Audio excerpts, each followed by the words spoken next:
Hello, এখন প্রায় ৬টা মতন বাজে। আমি চলে এসেছি পড়াতে। পড়ানো শেষ করতে, করতে প্রায় ১০টা বেজে যায়। তো তখনই বোন ফোন করে বলে ও বাজারের দিকে এসেছে। তো তাই ওর সাথেই এখন বাড়ি যাচ্ছি। বাড়ি ফেরার পথে মুদিখানার দোকান থেকে কিছু কেনার ছিল, সেগুলোই কিনে নিলাম। তারপরে বাড়ি চলে আসি। তো বাড়ি আসার পরে ফ্রেশ হয়ে মা কিছু মসলা দিল, এখন সেগুলোই মিক্সি করছি। আর আজ ব্রেকফাস্টে ছিল লুচি আর কাবলি ছোলা। আমাদের বাড়িতে কিছু গেস্ট আসবে, তাই একটু আয়োজন চলছে। এখন আমার বোন মাটনটা রান্না করবে। পুরো মেনুটা তোমাদের সঙ্গে হয়তো শেয়ার করতে পারবো না, তবে কিছু কিছু অবশ্যই শেয়ার করার চেষ্টা করব।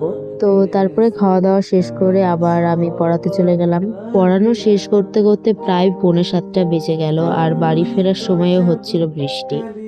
তো এখনকার মতন এতটুকুই, দেখা হচ্ছে আগামীকালের ব্লগে। ততক্ষণ সবাই ভালো থেকো, টাটা।